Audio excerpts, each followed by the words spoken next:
तो हम लोग पहुंच चुके हैं 9th क्लास के एनसीईआरटी को गोली मारिए। इसका टॉपिक समझिए। टॉपिक है त्रिभुज। टॉपिक क्या है? त्रिभुज। टॉपिक बोले तो चैप्टर, बोले तो एक्सरसाइज, जो समझना है समझिए। लेकिन इतना समझिए कि आज के बाद त्रिभुज का इतना अच्छा सा ऑपरेशन करेंगे कि जहां भी त्रिभुज दिखेगा डरेगा आपसे। समझ रहे हैं? त्रिभुज जैसे ही आपको देखे तो डर डर जाना चाहिए, ऐसा ऑपरेशन कीजिए, ठीक है? जो कि 9th क्लास का अध्याय नंबर 7 है, उसके बारे में हम लोग अध्ययन करने वाले हैं। किसके बारे में? त्रिभुज के बारे में, ठीक है? तो सबसे पहले यहाँ पे जो लिखा हुआ है त्रिभुज, ट्राई एंगल, त्रिभुज। सबसे पहले तो त्रि का मतलब क्या होता है? तो त्रि का मतलब होता है भुज। त्रि का मतलब भुज नहीं होता है, त्रि का मतलब होता है तीन। त्रि का मतलब क्या होता है? तीन। उसके बाद भुज, भुज बोले तो भुजा। तो सबसे पहले अगर आपको त्रिभुज बोले तो दिमाग में क्या आना चाहिए कि जिसका तीन भुजा हो। जिसका कितना भुजा हो? तीन भुजा। हम ऐसा बात बता रहे हैं जैसे लगता है आप लोगों को पता नहीं है। पता होगा, फिर भी एक फॉर्मेलिटीज है बताना। तो सिंपल बुक जो कहता है कि तीन प्रतिच्छेदी रेखा द्वारा, तीन प्रतिच्छेदी रेखा द्वारा बनाई गई बंद आकृति को क्या कहते हैं? त्रिभुज कहते हैं। देखिए, तीन प्रतिच्छेदी रेखा द्वारा बनाई गई बंद आकृति को क्या कहते हैं? त्रिभुज कहते हैं, ठीक है? जो कि यहाँ पे आप देख रहे हैं। त्रि का अर्थ क्या होता है? तीन होता है। एक त्रिभुज के कितनी भुजा होती है? ये तीन भुजा। तो छोटा छोटा बात है जो कि आपको पता होगा। त्रिभुज के कई भुजा होता है? तो तीन भुजा होता है। कई कोण होता है? तो तीन कोण होता है। कई शीर्ष होता है? तो तीन शीर्ष होता है। बस ये भी कोई पूछने वाला बात है जी? जैसे एक त्रिभुज हम यहाँ पे बना दिए और आपसे पूछेंगे बताओ इसका भुजा कै गो होगा? तो एक दो तीन गो है। बताओ इसका कोण कै गो होगा? तो एक दो तीन गो है। बताओ इसका सर शीर्ष कै गो भैया? तो एक दो तीन गो है। बताओ तो कोई दिक्कत होगा?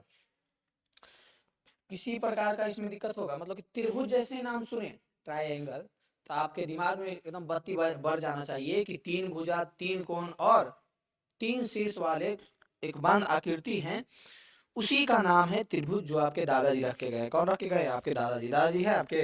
पूछिएगा दादाजी से, ठीक है? अब त्रिभुज में सबसे पहले हम लोगों को इस चैप्टर में पढ़ना है। जैसे त्रिभुज स्टार्ट कर दिए, त्रिभुज के बारे में बता दिए, तो सबसे पहले इसमें पढ़ना है सर्वांग समता। सबसे पहले क्या पढ़ना है? त्रिभुज का सर्वांग समता। ये किस खेत की मूली का नाम है? जो समझिए। तो ये कोई खेत की मूली का नाम नहीं है। सर्वांग समता का अर्थ होता है जब कोई दो चीज एकदम फोटोकॉपी दिख रहा हो। अगर आकृतियों की बात करें तो जब एक आकृति रखने पर दूसरा आकृति पूरा पूरी ढक जाए तो उसी को कहते हैं सार्वंगसम आकृति। क्या कहते हैं? सार्वंगसम आकृति कहते हैं। जैसे कि आप एटीएम कार्ड देखे हैं तो पूछेगा कि जितना भी एटीएम कार्ड है सब क्या है? सर्वांग सम है। क्यों? सब एक जैसा दिखता है। उसमें लिखा हुआ किसका नाम है, किसका पिन है, किसका पासवर्ड, उससे लेना देना नहीं है। आकृति पे जा रहे हैं। तो जितना भी वो एटीएम कार्ड का वो हो गया, वो क्या हुआ? सर्वांग सम हो गया। उसी प्रकार से अगर हम बात करें, अगर फोटो करवाने जाते फोटो करवाने, तो फोटो करवाने जब आप जाते हैं तो आपका सब फोटो जो है हो सकता है फेस भी एक जैसा हो, लेकिन अगर साथ में भैया के लेके गए तो फोटो का जो आकृति होगा वो क्या होगा? सर्वांगसम होगा। सब फोटो का आकृति क्या होगा? अगर एक ही साइज में करवा रहे हैं तो क्या होगा? सर्वांगसम होगा। तो मोटा मोटी सर्वांगसम का मतलब क्या निकल के आया? तो मोटा मोटी सर्वांगसम का मतलब निकल के आया कि जब सेम सेम एक जैसन हु बहु रहे, एक जैसन रहे, उसी को कहते हैं सर्वांगसम। बताइए तो यहाँ तक किसी प्रकार का दिक्कत है? बताइए तो यहाँ तक आपको किसी प्रकार का दिक्कत है? किसी प्रकार का आपको दिक्कत है? अब देखिए, इसमें चार आकृति हम लेकर के आए हैं। अब चारों को एकदम ध्यान ध्यान से देखिए, गोइठा का चश्मा लगा के देखिए। अब क्या बोले? दो तीन चीज पहले याद रखिए। एकदम हु बहू फोटोकॉपी आना चाहिए आकृति के रूप में। ऐसा नहीं बोल रहे हैं कि एकदम मतलब उसमें कुछ लिखा हुआ है वो भी लिखा हुआ रहना चाहिए। कैसे समझा? अच्छा एग्जाम्पल से समझ जाइएगा। मतलब कि एक आकृति को दूसरी आकृति पे जब हम रखे तो पूरा पूरी ढक जाए। समझ में आ रहा है? ना नीचे वाला ज्यादा हो, ना ऊपर वाला ज्यादा हो, ना नीचे वाला कम हो, ना दोनों एक अच्छा से परफेक्ट से ढक जाना चाहिए। उसी को कहते हैं सर्वांगसम आकृति। सर्वांगसमता उसी को कहते हैं। लाइव नहीं चल रहा है, रिकॉर्डिंग करता हूँ। हाँ हाँ, अभी इसको क्या करते हैं ना, रिकॉर्ड कर लेते हैं। उसके बाद फिर हम फाइल मोबाइल से अपलोड कर देते हैं यूट्यूब पे। किसी का मिल गया, कोई कोई ना कोई मिल ही जाता है। अब यहाँ पे आपको बताना है एक दो तीन चार, चारों में आपको कौन कौन आकृति सर्वांगसम दिख रहा है। इतना जो हम अभी भूखे हैं, अगर इससे थोड़ा सा भी समझ में आया तो बताइए, नहीं तो अभी आगे आओ, इसको समझाना बाकी है। ये तो बस क्या है? ट्रेलर है, पिक्चर तो अभी बाकी है मेरे दोस्त। तो पहला आकृति, दूसरा आकृति, तीसरा, चौथा, आपको कमेंट में लिखना है कि पहला और वैसे दूसरा, यानी पहला दूसरा सर्वांगसम है तब पहला तीसरा, अगर वैसे उस प्रकार से लिखिए। कौन सर्वांगसम है कमेंट में एकदम फटाक से फेंक के मारिए। लाइव नहीं है तो क्या, कमेंट में जरूर फेंक के मारिए, हम कमेंट हमेशा देखते रहेंगे, ठीक ना। कमेंट आप एकदम फेंक के मारिए कमेंट में। तो अगर आप चारों आकृति का माप तो नहीं दिया हुआ है, पर अगर आपके पास आंख है, भगवान अगर ये इतना जरूर किए हैं कि दिए हैं, अगर आप गोइठा चश्मा लगाए हैं तो आपको दिखेगा पहला दूसरा सर्वांगसम नहीं है, दूसरा तीसरा सर्वांगसम नहीं है। लेकिन जैसे ही देखिएगा पहला और चौथा को, तो जो आपको भगवान एक सेंस दिए हैं आँख, उससे जब आप देखिएगा तो आपको लगेगा कि हाँ ये हो सकता है, सर्वांगसम हो सकता है या नहीं हो सकता, बताइए तो। यानी कि अगर हम चारों आकृति में आपसे पूछेंगे कि पहला कौन कौन सा सर्वांगसम है, तो कहिएगा कि पहला और चौथा सर्वांगसम है। कौन कौन सर्वांगसम है, पहला और चौथा, बताइए तो कोई दिक्कत, यहाँ तक आपको कोई दिक्कत हो रहा है। अगर हम चारों आकृति में आपसे पूछते हैं कि कौन कौन सा सर्वांगसम है, तो क्या कहिएगा कि पहला और चौथा सर्वांगसम है। किसी प्रकार का दिक्कत है आपको, समझ में आ रहा है?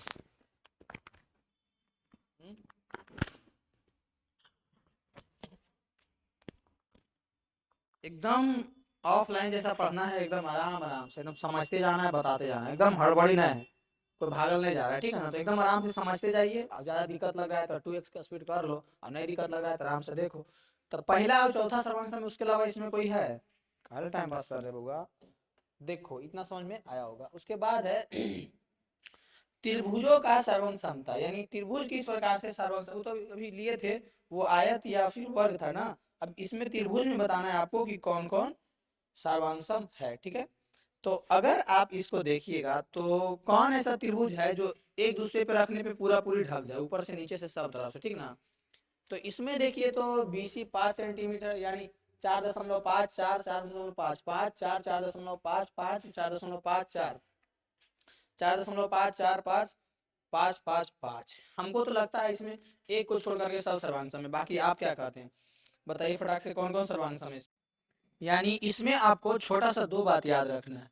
छोटा सा दो बात क्या याद रखना है कि ये जो है आकृति आपको दिख रहा है ABC, इसके सर्वांगसम कौन है, कमेंट में फेंक के फटाफट बताइए, नहीं तो फिर तो हम बताने वाले अभी है ही।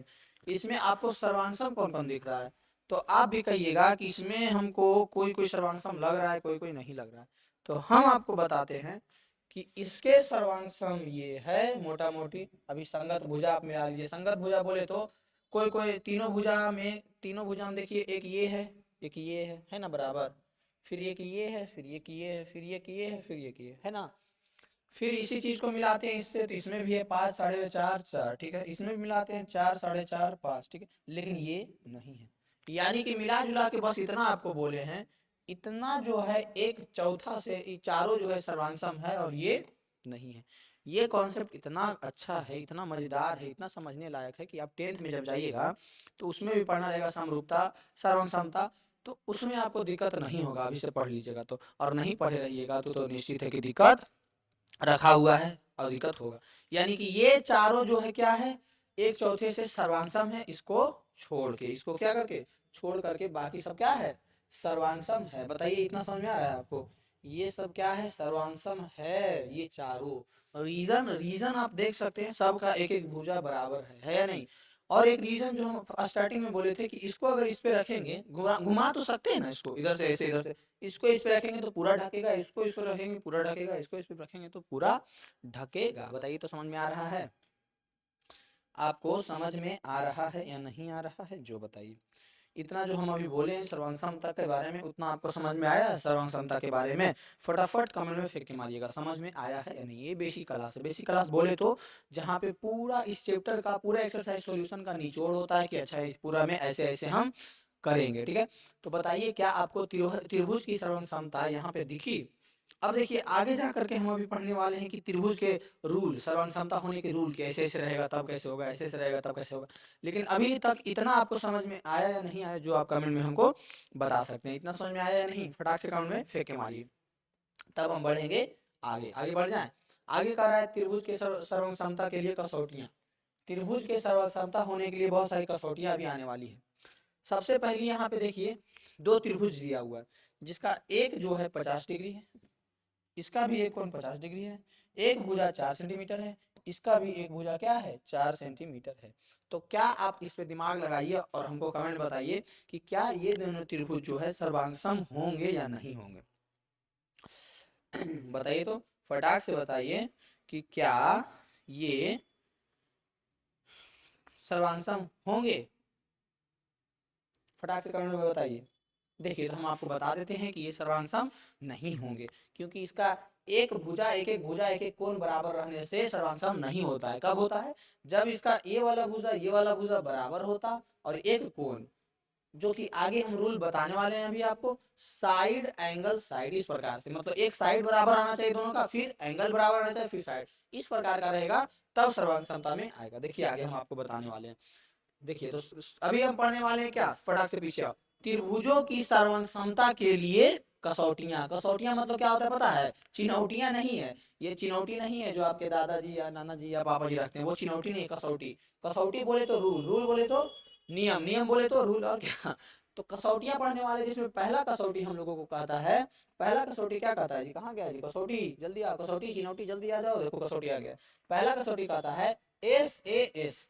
तो हम लोग अभी क्या बात कर रहे थे कि SAS सर्वसमता का नियम, इसका मतलब होता है साइड एंगल साइड। क्या मतलब? मतलब दो भुजा, भुजा कोण भुजा, मतलब कि दो भुजा बराबर होना चाहिए, लेकिन उसमें भी रूल है कि दोनों भुजा के बीच वाला कोण भी बराबर होना चाहिए। जैसे इसमें ये भुजा, ये भुजा, ये भुजा, ये भुज, इसका मतलब क्या हुआ, ये जो लाइन खींचा हुआ है इसका मतलब हुआ है ना कि पहला वाला के बराबर और दो वाला के बराबर, और इसके बीच वाला कोण वो बराबर होना चाहिए। समझ में आ रहा है? तब जाकर के दो गो क्या होगा, त्रिभुज सर्वांगसम होगा। देखिए तो इसको हम लोग कैसे लिखेंगे, CO equal to, CO equal to OD, CO जो है OD के बराबर है।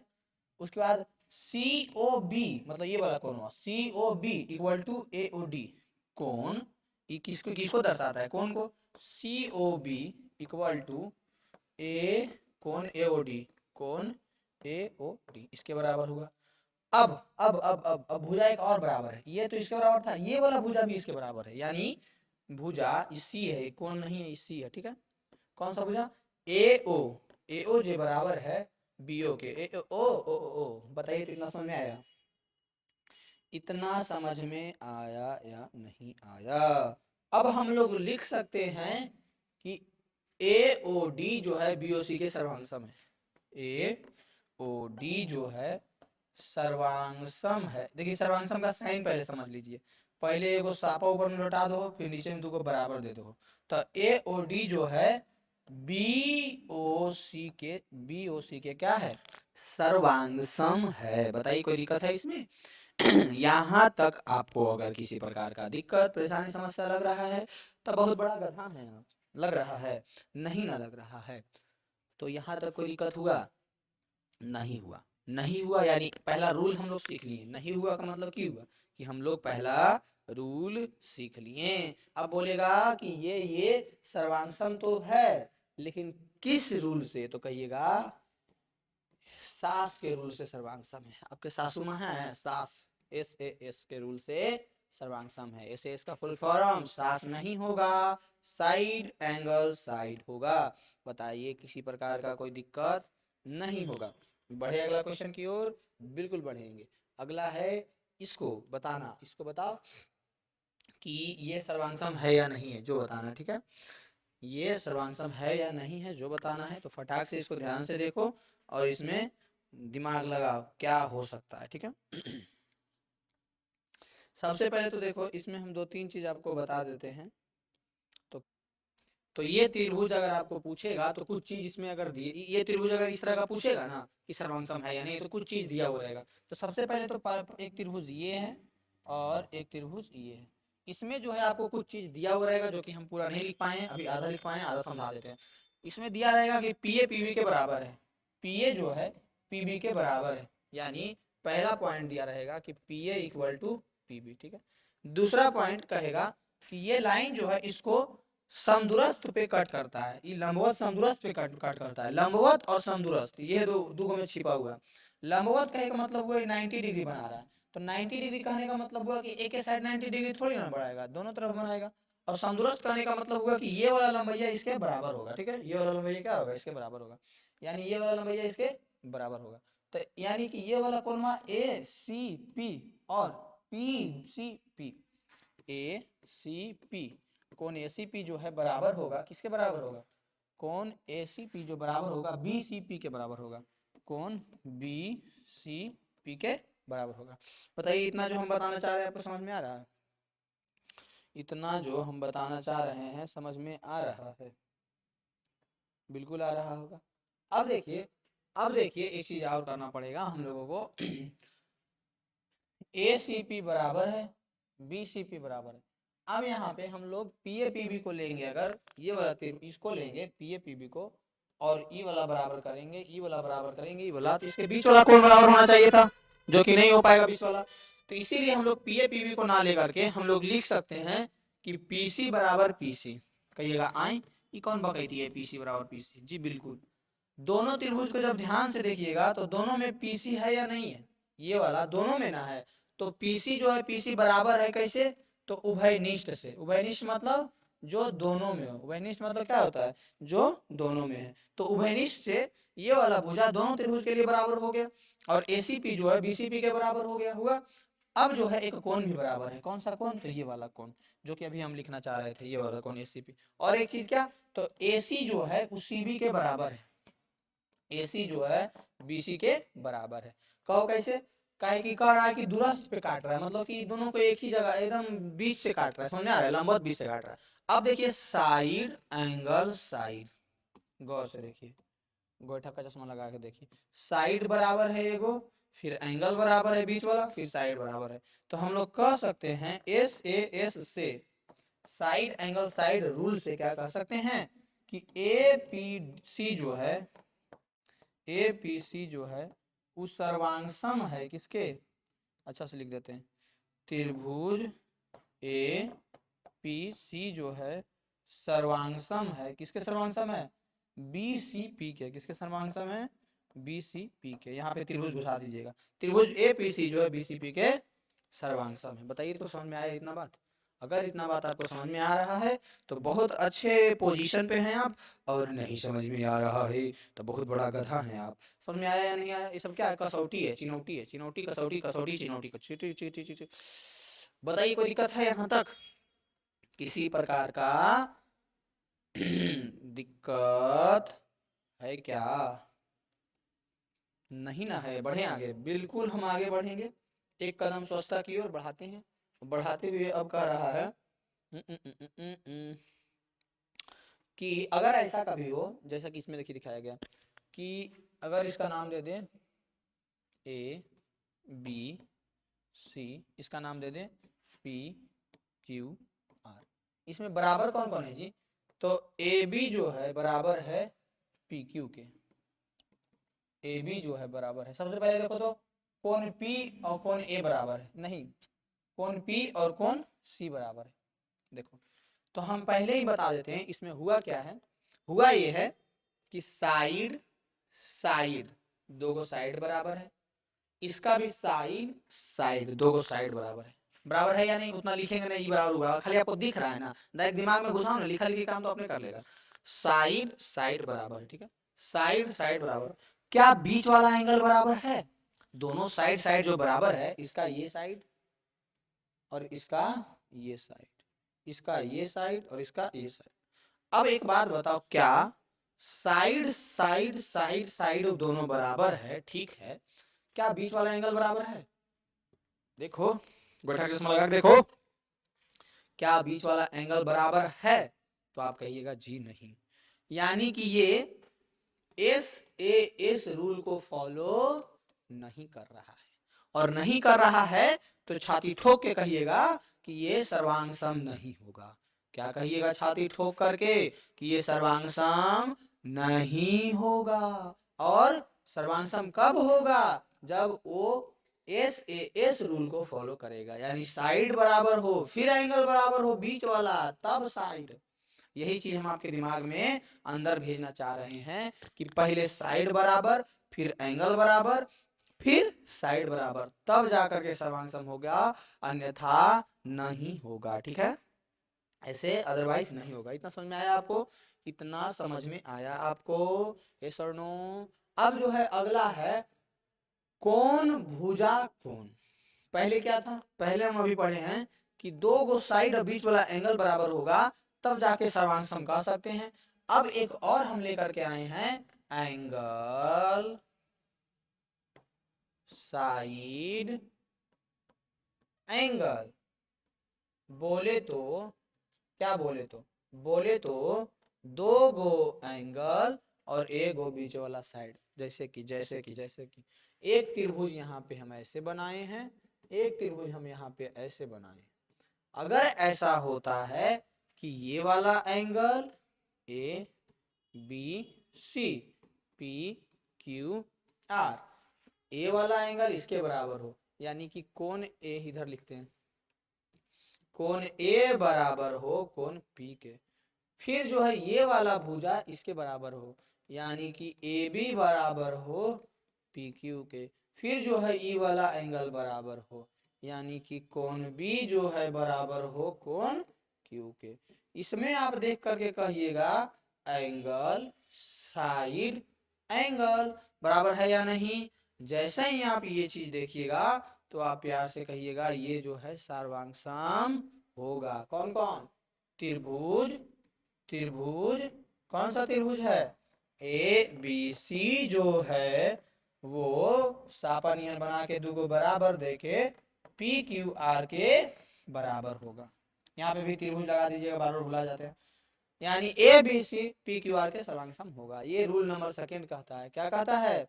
कि अगर एंगल फिर साइड फिर एंगल बराबर हो तब हम ऐसा कह सकते हैं। ठीक है, इतना समझ में आया होगा? समझ में जरूर आया होगा। आया या नहीं जो भी आप बता सकते हैं।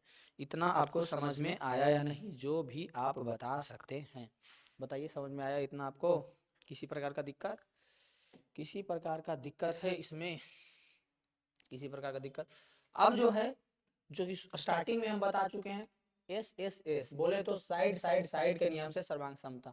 मतलब कि इस प्रकार से दो त्रिभुज है, इस प्रकार से दो त्रिभुज है, A B C P Q R. पता है यही चीज मैंने पढ़ ले रहता है नौवा में, और 10वां में चिल्लाता है कि सब चीज तो ठीक है, त्रिभुजे नहीं समझ में आता है, कैसे सर्वांग सम हो जाता है, कैसे समरूप हो जाता है। कैसे समझ में आएगा? पढ़ ले रहेगा नौवा में तब ना। हम कहते हैं जिस बच्चा को अपना करियर सुधारना है, अपना हर एक सब्जेक्ट पे पकड़ अच्छा से बनाना है, उसको 5वें से पढ़ना स्टार्ट कर देना चाहिए। और अगर 5वां से लेकर के 8वां तक गलती भी कर दिए हैं तो 9वां से एकदम स्टार्ट कर देना चाहिए। और अगर आप 9वां से भी स्टार्ट नहीं कर रहे हैं तो बहुत बड़ा गधा है आप। समझ में आ रहा है? अब देखिए ए बी सी, देखिए अब ये एस एस एस क्या कहता है? Side side side. समझ में आ रहा है? साइड साइड साइड मतलब कि तीनों साइड क्या होना चाहिए? बराबर होना चाहिए। इसमें क्या हो जाता है कि ई एबिया जो है, ई ए बी जो है पी क्यू के बराबर है, बीसिया जो है क्यू अरवा के बराबर है। ई बीसिया जो है बहुत बदमाश है, क्यू अरवा के बराबर हो गया।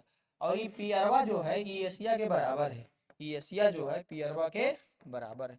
जैसे ही आप ये कहिएगा कि side side side, please side side दीजिए, कहते हैं किसी को साइड, तो इसको हम लोग कह सकते हैं कि त्रिभुज ए बी सी सर्वांग सम है पी क्यू आर के। किसके? पी क्यू आर के। कौन सा नियम से? तो एस एस एस कसौटी से। कौन सा कसौटी से? तो एस एस एस कसौटी से। कौन कठौती से? अरे कठौती चिनौटी कसौटी कुछ तो बोलो। यानी कि 3 कसौटी हम आपको पढ़ाए हैं। कै कठौती? 3 कसौटी है जी, कसौटी। 3 कसौटी पढ़ाए हैं। तीनों कसौटी का हम अगर यूज करें एक्सरसाइज में तो गरजिएगा नहीं, चिल्लाइएगा नहीं, नहीं तो वह कठौती से मार के माथा फाड़ देंगे जहाँ चिल्लाएं कि ये कैसे हुआ कैसे, तो उसी टाइम माथा फाट जाएगा आपके। समझ में आया? तो कठौती को यानी कसौटी को ध्यान में रखिए। कसौटी चिनौटी कठौती। इसमें कहता है सबसे पहला कठौती हम लोग पढ़े हैं कि साइड एंगल साइड जब बराबर हो दो त्रिभुज का तो सर्वांग सम होगा। फिर पढ़े हैं कि एंगल साइड एंगल, यानी कि एंगल बीच वाला साइड, और एकदम ऐसी रहना चाहिए, साइड बीच वाला एंगल साइड, एंगल बीच वाला साइड, तब इसको कहेंगे ये कठौती कसौटी है, मतलब कि सर्वांग सम होगा। या फिर साइड साइड साइड, तभी कहेंगे कि सर्वांग सम होगा। ये तीन कठौती अभी पढ़े हैं, तीनों कठौती सॉरी कसौटी याद रहेगा या नहीं रहेगा, जो बताइए फटाफट बताइए कमेंट में, ये तीनों कठौती कसौटी आपको याद रहेगा या नहीं रहेगा। यस और नो लिख करके कमेंट में फेंक के मारिए, फेंक के मारिए, तो फेंक के मारे, लगा ही नहीं हमको चोट, तो अभी आप मारे कहाँ फेंक के,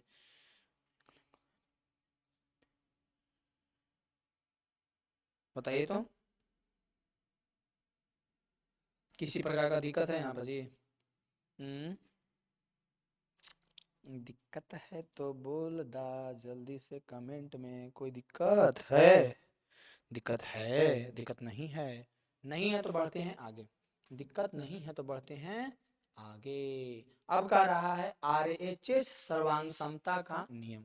आरएचएस का होता है आई राइट हैंड साइड, नहीं बन रहा। एक होता है right angle triangle. Right angle triangle क्या होता है, अभी वो सब पढ़ रहे थे। अब राइट एंगल ट्रायंगल हम अभी अभी अगर आप मेरा बेसिक वाला वीडियो पिछला चैप्टर वाला देखते रहिएगा, तो राइट एंगल जैसे बोलेंगे, देखिए कमेंट फेंक मारिएगा हमको आता है सर, तो कहेंगे कैसे, हम बताएंगे। राइट एंगल बोले तो 90 डिग्री, राइट एंगल बोले तो समकोण बोले तो 90 डिग्री। राइट एंगल ट्रायंगल में क्या होगा कि एक कोण जो है कितना होगा, 90 डिग्री होगा, ए बी सी, एक कोण कितना होगा, 90 डिग्री होगा। तो आरएचएस का नियम क्या कहता है, आरएचएस सर्वांग समता का नियम क्या कहता है, जो पढ़िए, कहता है कि यदि दो समकोण त्रिभुज में एक त्रिभुज का दो समकोण त्रिभुज जैसे हम बना दिए यहाँ पे, ठीक है, दो समकोण त्रिभुज जो कि बिल्कुल खराब बन रहा है, बिल्कुल अच्छा नहीं बन रहा, दो समकोण त्रिभुज, ये हो गया 90 डिग्री पी क्यू आर, ठीक है।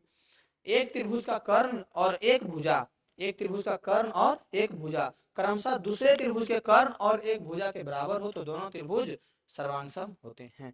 ध्यान दीजिए आरएचएस समकोण राइट एंगल कर्ण हाइपोटेनस भुजा साइड को दर्शाता है। आरएचएस जो है, आर का मतलब हुआ समकोण राइट एंगल, एस का मतलब हुआ हाइपोटेनस कर्ण और एक भुजा का दर्शाता है। यानी कि यहाँ इसमें कह क्या रहा है, कह रहा है कि क्रमशः एक भुजा, मतलब कि एक भुजा कोई भी बराबर होना चाहिए, ठीक है। उसके बाद दूसरे त्रिभुज की कर्ण और एक भुजा, दूसरे त्रिभुज का कोई भी एगो कर्ण, कर्ण तो एक ही ना होगा, और कोई भी एक भुजा बराबर हो तो दोनों त्रिभुज क्या होगा, सर्वांगसम होगा, ठीक है। रिपीट कर देते हैं कि दो समकोण त्रिभुज, एक त्रिभुज का कर्ण, एक त्रिभुज का कर्ण और एक भुजा, ये वाला मतलब ये वाला इसके बराबर है, ठीक है। दूसरे त्रिभुज का कर्ण यानी इसका कर्ण और उसका एक भुजा, एक भुजा, तो त्रिभुज सर्वांगसम होते हैं। सिंपल दो वर्ड में याद रखिए कि दो राइट एंगल ट्रायंगल, दो समकोण त्रिभुज कब समरूप होंगे, जब जब क्या हो कि उसका एक, पहले तो कर्ण बराबर होना चाहिए दोनों का, दोनों का कर्ण क्या होना चाहिए, बराबर, उसके अलावा एक भुजा बराबर होना चाहिए, ठीक है। और दोनों तो राइट एंगल ट्रायंगल रहबे करेगा, तो उसका एक कोण 90 डिग्री एंगल तो एक बराबर ऐसे ही होना फिक्स है। एक कोण राइट एंगल ट्रायंगल जैसे ही हम बोल रहे हैं वैसे ये फिक्स हो रहा है कि ये क्या होगा, एक कोण 90 डिग्री होगा। तो इसमें देखना क्या है, एक एंगल तो बराबर हो गया, तो देखना क्या है, तो देखना बस आपको इतना है कि उसमें एक कर्ण बराबर होना चाहिए, दोनों का एक एक कर्ण बराबर होना चाहिए और दोनों का एक एक भुजा बराबर होना चाहिए, बस इतना देखना, ठीक है। समझ में आया नहीं, बताइए फटाक से। यहाँ पे हमको लग रहा है कि आपको त्रिभुज का प्रकार अगर नहीं जानकारी है तो ये चार तरह का त्रिभुज आपको बिल्कुल पता होना चाहिए। जब हम त्रिभुज पढ़ा ही रहे हैं तो सोचिए, जो कि आपको पहले ही पढ़ देना चाहिए था, लेकिन फिर भी बता देते हैं। यहाँ पे हम लोग चार तरह का त्रिभुज पढ़ने वाले हैं, ठीक है। कितनी तरह का, चार तरह का होता है जो कि हम लोग पढ़ने वाले हैं। तो चार तरह में सबसे पहले होता है समबाहु त्रिभुज। समबाहु त्रिभुज क्या होता है, वैसा त्रिभुज, देखते हैं इसमें बन पाता है या नहीं, वैसा त्रिभुज जिसमें क्या होना चाहिए, जिसमें सभी भुजा बराबर होना चाहिए। सभी भुजा कितना होना चाहिए, बराबर।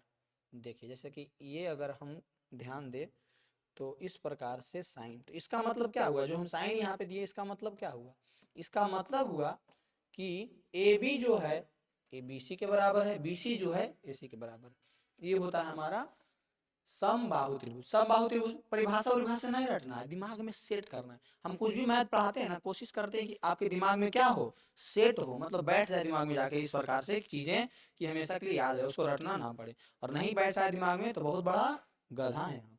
देखिए तो इसमें हम लोग क्या कह रहे हैं कि ए बी लिख देते हैं, जो कह रहे हैं वो लिख देते हैं। ए बी जो है वो बी सी के बराबर है और बी सी जो है ए सी के बराबर है, बस इतना चीज हम आपको कह रहे हैं और आपके दिमाग में बैठना चाहिए ये बात। नहीं बैठ रहा है तो बहुत बड़ा गधा है आप। देखिए इस प्रकार से कि AB जो है BC के बराबर है, BC जो है AC के बराबर है। समबाहु त्रिभुज यही कहता है, समबाहु त्रिभुज यही क्या कहता है कि सभी क्या होंगे, सभी जो भुजा होंगे उसका मान बराबर होगा। ये तो हम लोग बात कर लिए भुजा की, भुजा के साथ साथ एक चीज और का हम बात करेंगे, वो भी बराबर होता है। क्या चीज का बात करेंगे, जो देखिए हम आपको बताते हैं किस चीज का बात करेंगे। देखिए तो यहाँ पे तो भुजा हम लोग देख लिए कि बराबर होगा तो उसको समबाहु त्रिभुज कहेंगे, लेकिन जब भुजा बराबर होगा तो एंगल भी क्या होगा, बराबर होगा।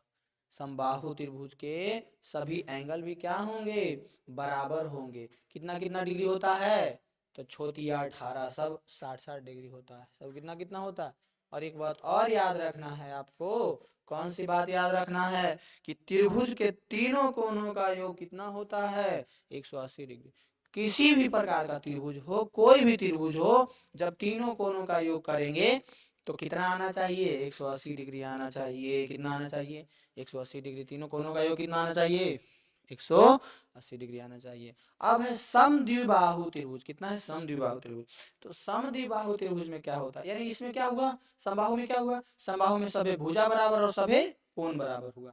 समद्विबाहु त्रिभुज, समद्विबाहु त्रिभुज में क्या होगा, समद्विबाहु त्रिभुज में लड़ाई होगा। समद्विबाहु त्रिभुज में दो भुजा बराबर होगा, इसमें मानते हैं ये भुजा इसके बराबर है, ये भुजा जो है क्या है, इसके बराबर है। समद्विबाहु त्रिभुज में क्या होता है, समद्विबाहु त्रिभुज में दो भुजा आपस में बराबर होता है। समद्विबाहु त्रिभुज में क्या होता है, दो भुजा आपस में बराबर होता है।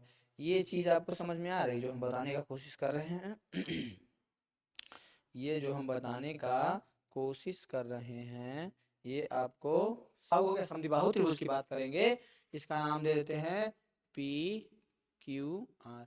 तो इसमें हम लोग क्या करेंगे, तो इसमें हम लोग करेंगे बस इतना कि दो भुजा का मान आपस में बराबर होगा।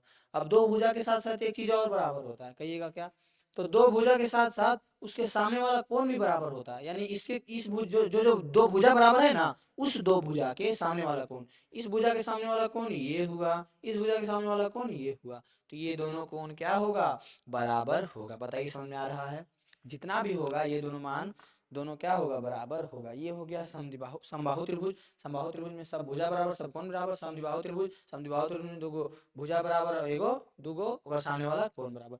फिर है विषमबाहु त्रिभुज।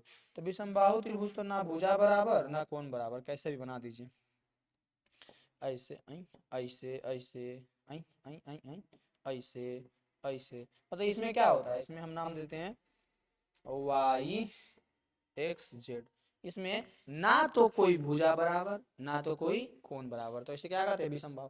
फिर है last but in the list समकोण त्रिभुज। समकोण त्रिभुज जिसमें एक कोण 90 डिग्री होता है, जिसमें क्या होता है, एक कोण 90 डिग्री होता है। और 90 डिग्री कोण के सामने वालों को क्या कहते हैं, 90 के सामने वाले भुजा को कहते हैं कर्ण। कर्ण कर्ण महाभारत वाला कर्ण नहीं। फिर उसका एक होता है लंब, उसका एक होता है आधार। क्या होता है, आधार, जो कि आप 10th में अगर जाइएगा, 10th में अगर जाइएगा तो इसी त्रिभुज पे पूरा का पूरा ट्रिगोमेट्री बेस्ड है। किस त्रिभुज पे, इसी त्रिभुज पे। ये तीन त्रिभुज आपको समझ में आया या नहीं, समबाहु समद्विबाहु विषमबाहु और ये वाला सबसे इंपॉर्टेंट समकोण त्रिभुज। समकोण त्रिभुज में बस इतना होता है कि एक कोण 90 डिग्री होता है।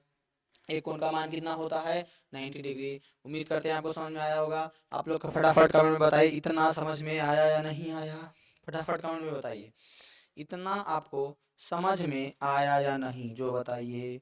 किसी प्रकार का दिक्कत है यहाँ पे समबाहु समद्विबाहु समबाहु विषमबाहु में, नहीं दिक्कत होना चाहिए। किसी प्रकार का दिक्कत है यहाँ तक, आपको यहाँ तक समझ में आया या नहीं, फटाक से इसका स्क्रीनशॉट में ले लीजिए, मस्त कहीं पे सेट कर लीजिए। और कॉपी में सेट करने से ज़्यादा बेहतर है इसको दिमाग में सेट कीजिए। कहाँ सेट कीजिएगा, दिमाग में सेट कीजिएगा। कहाँ सेट कीजिएगा, यानी जो हम यहाँ पे बताने वाले थे आपको समद्विबाहु त्रिभुज, उसका कॉन्सेप्ट यहाँ पे हम लोग क्लियर कर चुके हैं। पीछे कर चुके हैं या नहीं, बिल्कुल कर चुके हैं। अब वही चीज यहाँ पे हम बताने वाले थे जो वहां बता दिए कि एक समद्विबाहु त्रिभुज में क्या होगा, दो भुजा जो उसका, जैसे ये भुजा बराबर है तो उसके सामने वाला कोण भी क्या होगा, बराबर होगा। उसके सामने वाला कोण क्या होगा, बराबर होगा। यही चीज पीछे हम समझा चुके हैं, इसलिए इसको स्किप करते हैं और आगे बढ़ते हैं। आगे बढ़े, बिल्कुल बढ़ेंगे। इस अध्याय में दो तीन चीज हम लोग पढ़े हैं। सबसे पहले त्रिभुज तीन चार पार को पांच को प्रकार पढ़ लिए, चार को कौन कौन, समबाहु जिसका सब भुजा सब कोण बराबर हो, और क्या पढ़े हैं, समद्विबाहु जिसका दो भुजा दो कोण बराबर हो, आमने सामने वाला कोण बराबर होगा, भुजा के सामने वाला भुजा के सामने वाला, फिर विषम बाहु जिसमें कोई भुजा कोई कोण नहीं बराबर हो, फिर एक और पढ़े हैं समकोण, राइट एंगल ट्रायंगल, जो कि आपको 10th में जाइएगा तो 10th में बहुत ही महत्वपूर्ण जो आप ट्रिगोनोमेट्री पढ़ते हैं वो पूरा समकोण त्रिभुज पे बेस्ड है। अब उसके बाद इसका शीर्ष जो है, मतलब इस चैप्टर में जो मेन चीज क्या क्या है नहीं है उसको हम बता देते हैं। तो सबसे पहले इस अध्याय में आपने भिन्न बिंदुओं का अध्ययन किया। कौन कौन, दो आकृतियों सर्वांगसम होती है यदि उनका एक ही आकार हो एक ही माप हो। सबसे पहले तो स्टार्टिंग से हम सर्वांगसम सर्वांगसम रटते आ रहे हैं, जिसका मतलब क्या हुआ, दो आकृति का सर्वांगसम होगा जब उनका एक ही आकार हो, जो कि पहले बता चुके हैं, और माप भी क्या होना चाहिए, एक ही होना चाहिए। जैसे कि बहुत सारे एटीएम कार्ड, अभी दुनिया में जितना एटीएम कार्ड है ना, सॉरी भारत में, दुनिया में हमको नहीं पता, जहाँ तक पता उतना है, जितना नॉलेज है मेरा उतना ही बताएंगे, गलत क्यों आपको बताएंगे। तो आप जितना भी एटीएम कार्ड देखते होंगे सब एक ही आकार का रहता है, तो सारा एटीएम कार्ड क्या होगा, सर्वांगसम होगा। फिर पासपोर्ट साइज फोटो जितना आप बनाइएगा सब क्या होगा, आकृति समान होगा, तो वो क्या होगा, सर्वांगसम होगा। सर्वांगसम के बाद हम लोग 10th में पढ़ेंगे समरूप, जो कि अगर ये वाला क्लियर है ना तो वो भी 2 सेकंड में क्लियर हो जाएगा। तीन चार को रूल जैसे इसमें बताए ना, angle side angle, side side side side, इसी प्रकार से उसमें भी पढ़ना। ये जो पढ़ा हुआ रहता है ना उसको डबल बोनस मिल जाता है, वहां पे लगता है ठीक अच्छा ऐसे था उसमें ऐसे है इसमें, अभी जानवे नहीं करेगा और जो चाहते आए पापा सर्वांगसम, इस सर्वांगसम क्या होता है, आए पापा इस समरूप, इस समरूप क्या होता है, बन तो पढ़ेगा तब ना, शेयर करो सब पे, पढ़ाओ सबको, ये सब समझेगा। समान त्रिज्या वाले दो वृत्त क्या होते हैं, सर्वांगसम होता है। देखिए ये चीज छूट गया था जो बता देते हैं। दो वृत्त हम बनाए, एक वृत्त दो वृत्त, अब दोनों वृत्त का अगर ये तो अच्छा से नहीं बन पाया, अगर दोनों वृत्त का त्रिज्या समान है तो ये दूसरे क्या होंगे, सर्वांगसम होंगे, और त्रिज्या समान नहीं है तो सर्वांगसम नहीं होंगे। ये चीज आपको ध्यान रखना है कि दो वृत्त सर्वांगसम कब होंगे, जब त्रिज्या समान हो। समान भुजाओं वाले वर्ग क्या होंगे, सर्वांगसम होंगे। यानी कि ये तो कॉमन सा बात है कि अगर कोई वर्ग बनाए जिसका एकदम भुजा समान हो तो सर्वांगसम होगा। ये सब तो कॉमन बात है जो आपको दिमाग लगा के भी समझ में आ जाएगा। जो चीज नहीं समझ में आना चाहिए था वो हम आपको अच्छा से उसमें बता दिए। समान भुजाओं वाले दो वर्ग सर्वांगसम होते हैं। यदि त्रिभुज A B C P Q R संगतता ए पी बी क्यू और सी आर के अंतर्गत सर्वांगसम हो तो उन्हें सांकेतिक, मतलब कि अगर कोई त्रिभुज जो है दो समरूप है तो उसको कैसे संकेतित करेंगे, उसको कैसे लिखेंगे, तो ये हम पहले ही बता चुके हैं कि लिखेंगे त्रिभुज ए बी सी, जो भी त्रिभुज रहेगा एक ऊपर में सापा बना दो ऐसे, दो को नीचे बराबर दे दो एकदम बराबर से, और एक और त्रिभुज जो है उसका नाम लिख दो। इस प्रकार से संकेत इस प्रकार से करेंगे, दो सर्वांगसम त्रिभुज का संकेतिक इस प्रकार से करेंगे। ये चीज हम आपको बताना चाह रहे थे, जो चीज यहाँ पे आप देख लीजिए। समझ में आया यहाँ तक, यहाँ तक आपको समझ में आया या नहीं आया, फटाफट कमेंट में फेंक के मारिए। समझ में आया यहाँ तक, समझ में आ जाना चाहिए। उसके बाद हम लोग यदि एक त्रिभुज की दो भुजाएं और एक त्रिभुज की दो भुजाएं और अंतर्गत कोण दूसरे त्रिभुज की दो भुजाओं और अंतर्गत कोण के बराबर हो तो दोनों त्रिभुज सर्वांगसम एस एस सर्वांगसम नियम से होते हैं। वही जो रूल बताए हैं एस एस का, वही चीज यहाँ पे लिखा हुआ है। अब दूसरा रूल जो हम बताए हैं ए एस ए, उसका रूल लिखा हुआ है। फिर एक और है जो कि हो सकता है पीछे छूटा होगा या बता ही दिए होंगे, angle side angle angle side, उससे भी हो जाएगा क्या, यही वाला चीज यहाँ पे है। त्रिभुज की बराबर भुजाओं के सम्मुख कोण बराबर होते हैं। त्रिभुज अगर जिसका भुजा बराबर है ना उसका सम्मुख कोण भी क्या होगा, बराबर होगा। ये चीज भी हम आपको बता चुके हैं समद्विबाहु त्रिभुज के रूल से। बताइए किसी प्रकार का कोई दिक्कत है यहाँ पे आपको, किसी प्रकार का। उसका 9वां नंबर पॉइंट क्या है कि त्रिभुज के बराबर कोणों का सम्मुख भुजा क्या होती है, बराबर होती है।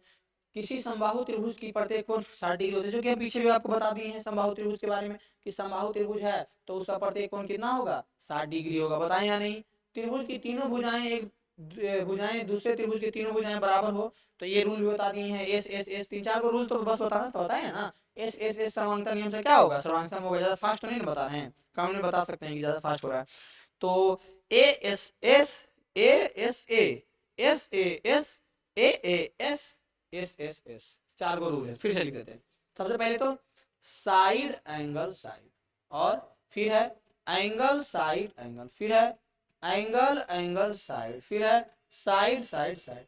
इतना अगर आपको दिख रहा है बराबर त्रिभुज में तो कहेंगे सर्वांगसम है, नहीं तो कहेंगे सर्वांगसम नहीं है। इतना समझ में आ रहा है आपको, जितना पीछे नहीं बताया उससे ज्यादा तो यहीं पे बता दिए, हिंट कर दिए, आपको समझ में आना चाहिए। इतना आपको समझ में आ रहा है। यदि दो समकोण त्रिभुज में एक त्रिभुज का कर्ण और एक भुजा क्रमशः, ये तो आरएचएस का नियम बता दिए हैं कि राइट एंगल ट्रायंगल में दो त्रिभुज है, दोनों त्रिभुज समकोण त्रिभुज है, तो दो गो में क्या होना चाहिए कि दोनों त्रिभुज में कर्ण दोनों का बराबर होना चाहिए और कर्ण के अलावा एक एक और भुजा बराबर होना चाहिए। जब इतना चीज हो जाएगा तो कहेंगे कि सर्वांग सम है। बताइए यहाँ तक समझ में आया? समझ में आया या नहीं आया? किसी प्रकार का दिक्कत आपको?